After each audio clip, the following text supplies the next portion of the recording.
எனக்கு வந்து துள்ளாதவன் துள்ளும் ரொம்ப பிடிக்கும் விஜய் சார் படத்தில். அதில் இருக்கிற சாங்ஸ் ஆகட்டும், அதில் இருக்கிற மூமெண்ட்ஸ் ஆகட்டும், லவ் சுற்றி இருக்கிற விஷயங்கள் வந்து என்டர்டெய்னிங்காகவே இருக்கும். இப்போவுமே நல்லா லவ் பண்ண எடுத்தால் அதை பார்க்குறதுக்கு பெரிய ஆடியன்ஸ் இருக்காங்க. நம்ம எடுக்கிறதே கிடையாது. பாய்ஸ் சித்தார்த்துங்கிறதுனால அவர் மட்டும் இன்னமும் இந்த மாதிரி லவ் பண்ண எடுத்துக்கிட்டு இருக்காரு. அவன் பார்க்குறக்கும் அப்படியே இருக்கிறது அவனுக்கு ஒரு பெரிய வசதியாக இருக்குது. பட் ஜோக்ஸ் அப்பார்ட் மச்சி கஷ்டப்பட்டு சூப்பராக ஆடிட்டடா.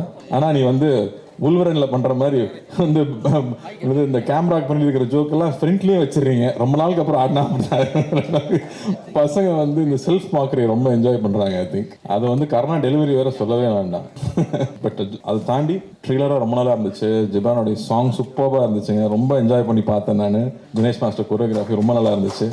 அண்ட் ட்ரெய்லரில் இருக்கிற மூமெண்ட்ஸ், அதில் இருக்கிற டயலாக்ஸ் எல்லாம் மறுபடியும் நம்ம ரெட்ரோவாக நம்ம காலேஜ் படிக்கும்போது என்ன மாதிரி ஃபிலிம்ஸ் என்ஜாய் பண்ணுமோ அந்த சிம்பிளிசிட்டியோட, அதே சமயத்தில் டெஃபினட்டாக உள்ள ஏதோ ஒரு விஷயம் இருக்குன்னு தெரியுது. அவன் சும்மா ஒத்துக்க மாட்டான். ஸோ டெஃபினட்டாக அங்கே நல்லா இருக்குது அப்படின்னு நான் நம்புகிறேன். இந்த படம் பெரிய வெற்றி பண்ணணும்னு நான் ஆண்டவனையும் வேண்டிக்கிறேன், வாழ்த்துறேன்.